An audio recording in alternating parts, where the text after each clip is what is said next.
सैलाब के पानी के गुजर जाने के बाद डायरिया का हो जाना, हैज़ा का हो जाना, जिल्द पर खारिश, एलर्जी ये बहुत ज़्यादा हो जाना, खतरनाक जहरीले जानवर होते हैं उनके डसने के बाद भी जिस्म में बहुत सारा जहर सरायत कर जाता है। हरमल और गुग्गल ये दो चीज़ें हैं। नीम का दरख्त कहीं भी करीब होगा उसकी लकड़ी ले लेनी है, उसकी लकड़ी की आग जला के उस पे गुग्गल और हलमल ये दोनों चीज़ें थोड़ी थोड़ी दूर देनी है और इसकी धूनी बन जाएगी। सांप बिच्छू आ गए हैं, बहुत सारी और चीज़ें आ गई हैं। इस धूनी के साथ वो वहां पर नहीं रहेंगी। 10 से 15 पत्ते पुदीने के और काली मिर्च ये हर 3 घंटे के बाद मुंह में रख के चबाते रहें। 1 लीटर पानी में इनका एक एक चम्मच, इसको उबाल लें, 2 से 3 मरतबा उबाल के रख लें। सही है। ये अपने पास महफूज रखें, छोटी बोतल का एक एक घूंट अपने इस्तेमाल में रखें। उससे फायदा होगा कि लूज मोशन नहीं होंगे। सैलाब वाली जगहों पे जो लोग मौजूद हैं, रात को रोज 1 कप दूध लेके उसमें इसकी 2 चुटकी हल्दी की मिला के उबाल के ये पीना शुरू कर दें। अल्लाह के फजलो करम के साथ जो खतरनाक बीमारियां फैलने का खदशा मौजूद है वो इससे मुकम्मल तौर पर महफूज रह जाएंगे और वो ठीक हो जाएंगे। अच्छा नाज़रीन, सैलाब हर तरफ है और सैलाब की वजह से बहुत ज़्यादा परेशानी, हर तरफ पानी इतना है और ये तारीख का सबसे बड़ा सैलाब कहा जा रहा है। पानी से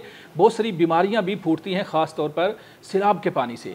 तो सैलाब के पानी से जब बीमारियां फूटती हैं, जहां डॉक्टर नहीं है, हकीम नहीं है, हॉस्पिटल वहां पर उनकी टीम नहीं पहुंच सकती, तो वहां लोग अपनी मदद आपके तहत बीमारियों से कैसे बच सकते हैं, आज इसके ऊपर हम बात करेंगे। हकीम मुजम्मल हुसैन आरफ साहब को बुलाया है। अस्सलाम वालेकुम। वालेकुम अस्सलाम वरहमतुल्लाहि वबरकातुहू। अच्छा हकीम साहब, बताएं कि जो सैलाब का पानी है इससे कौन कौन सी बीमारियां फूट सकती हैं? उसमें जल्दी अमराज के फूटने का खदशा होता है, उसमें पेट की बीमारियों के बहुत सारे जो हैं वो हमले होने का खदशा मौजूद होता है, और उसके साथ जो लोग पहले से बीमार होते हैं, मतलब सांस की बीमारियां पहले से जिन लोगों को होती हैं या पहले से वो किसी बीमारी में मुब्तला होते हैं, तो इसकी मौजूदगी के साथ उनके साथ और ज़्यादा ख़तरा बढ़ जाता है। बिलखसूस इस सैलाब के पानी के गुजर जाने के बाद डायरिया का हो जाना, हैज़ा का हो जाना, जिल्द पर खारिश, एलर्जी ये बहुत ज़्यादा हो जाना, और सैलाब के पानी में आए हुए जो मूजी जानवर होते हैं, ख़तरनाक जहरीले जानवर होते हैं, ठीक है। कभी ऐसे भी वाक़यात आ जाते हैं कि उनके डसने के बाद भी जिस्म में बहुत सारा जहर सरायत कर जाता है, तो फिर फौरी तौर पर उसके तदारुक के लिए भी कुछ हिफाजती इक़दाम जो हैं वो ज़रूरी होते हैं। अच्छा, तो इसके लिए क्या करना है? एक ऐसी जगह जहाँ पर पानी बहुत ज़्यादा है, कहीं 5 लाख है, कहीं सैलाब जो चनाब के अंदर तो 11 लाख तक पानी आया, तो वहाँ पर तो लोग बिल्कुल महसूर हैं अपने घरों छतों पर, तो किस तरह से वो बीमारियों से बचें और इब्तदाई तिब्बी इमदाद जो है वो किस तरह से अपने आप को खुद दे सकते? अगर खुदा न खास्ता सैलाब के पानी की मौजूदगी के साथ घर में हमें कोई बदहज़मी की शिकायत हो जाती है, डायरिया हो जाता है, बहुत ज़्यादा लूज़ मोशन हो जाते हैं, या बच्चों में कोई मैदे के अमराज पैदा हो जाते हैं, तो उसके लिए आपको घबराने की ज़रूरत नहीं है। अल्लाह के फजलो करम के साथ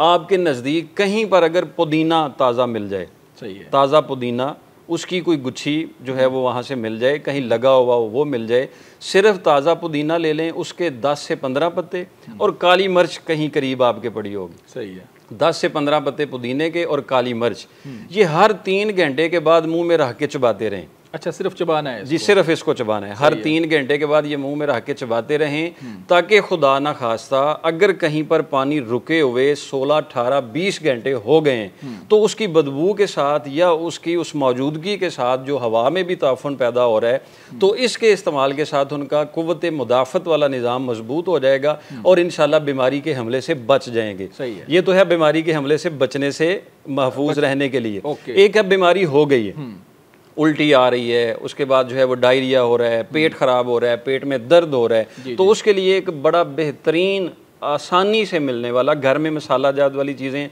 अब मेरा मालिक महफूज फरमाए, घर का सामान भी चला गया, लोगों के फसलें तबाह हो गई, नुकसान हो गया, मवेशी जानवर उनका बड़ा नुकसान हो गया। एक तो चीज़ ये है कि सिर्फ सौंफ, अच्छा, ये सौंफ है, आसानी से मिलने वाली चीज़ है। अच्छा, सौंफ से क्या करेंगे? जी, ये सौंफ आपने, और दारचीनी, ये दारचीनी है, ये दारचीनी और सौंफ। अच्छा, ये सौंफ और दारचीनी, और ये दारचीनी, सिर्फ ये 2 चीज़ें आप 1 लीटर पानी में इनका एक एक चम्मच, अच्छा, इसको उबाल लें, 2 से 3 मरतबा उबाल के रख लें। सही है। ये अपने पास महफूज रखें, छोटी बोतल। आप कहीं बाहर जाना चाह रहे हैं, कहीं मदद तलब करना चाह रहे हैं, किसी भी जगह पर जाना चाह रहे हैं, तो इसका एक एक घूंट अपने इस्तेमाल में रखें। अच्छा, उससे क्या फ़ायदा होगा? उससे फ़ायदा होगा कि लूज़ मोशन नहीं होंगे, उससे फ़ायदा होगा पेट में कोई बीमारी पैदा नहीं होगी। पेट की बीमारियाँ, लूज़ मोशन के लिए दोनों चीज़ें बेहतरीन फ़ायदा देंगी और अल्लाह के फजलो करम के साथ किसी भी हमले से बचा जा सकता है। सकता है। अगली बीमारी की तरफ है, अगला कौन सा? दूसरी बीमारी एक ये है कि सैलाब जहाँ पर है वहाँ पर भी, या सैलाब जहाँ पर होके गुजर चुका है वहाँ पर भी, एक काम लाजमी तौर पर हर आदमी करे जो इस वक्त ज़रूरी है। वो ये दो चीज़ें हैं।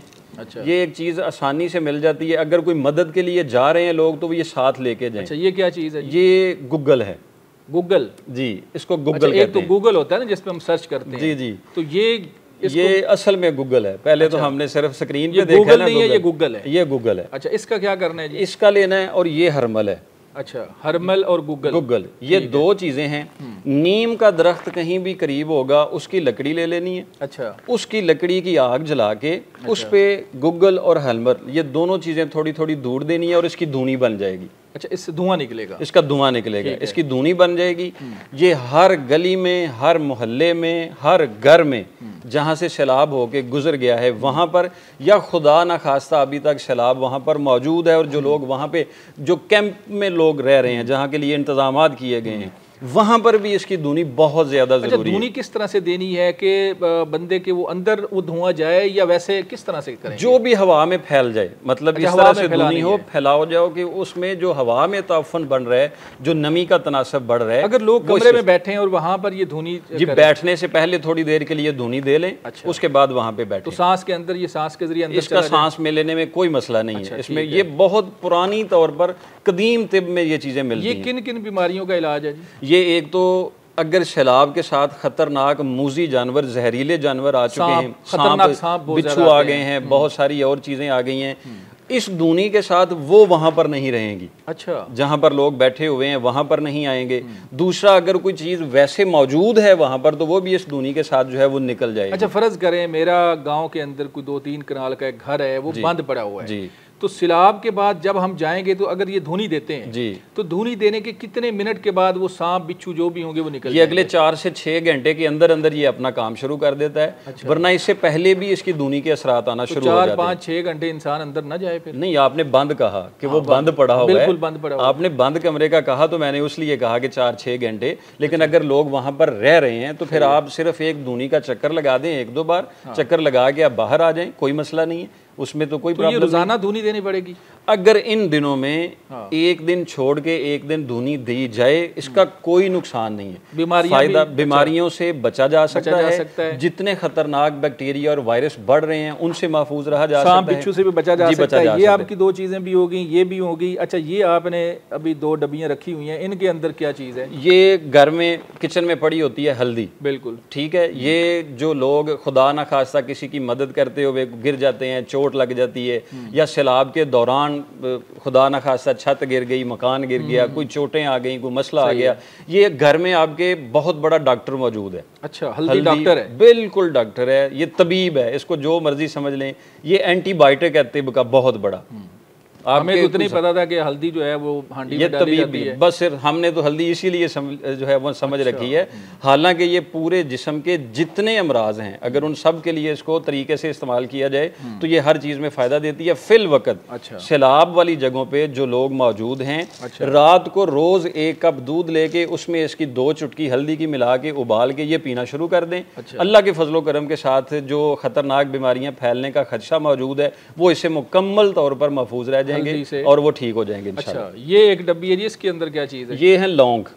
अच्छा जी, ये लौंग लेनी है, ये दालचीनी लेनी है। अच्छा, और ये तेज पत्ता लेना है। अच्छा, तेज पत्ता। हाँ, ये तेज पत्ता किस चीज़ का है जी? ये अमूमन देग के चावल जब निकाले जाते हैं तो एक पत्ता आ जाता है किसी ना किसी की प्लेट में। अच्छा, ये लगता तो ऐसे जैसे सफेदे का पत्ता है? ये उसी तरह से होता है, लेकिन ये उससे थोड़ा मुख्तलिफ होता है। अच्छा, खुशबू में भी और होता है, साइज में भी थोड़ा और होता है। अच्छा, तेज पत्ता और दालचीनी और लौंग, ये नाजरीन अपने कावे के तौर पर इसको इस्तेमाल करें। 2 तेज पत्ते के पत्ते, 5 लौंग और 2 लकड़ी दालचीनी की। इसको 1.5 कप पानी में उबालें। जब वो 1 कप रह जाए तो उतार के सुबह शाम इसका इस्तेमाल करना शुरू कर दें।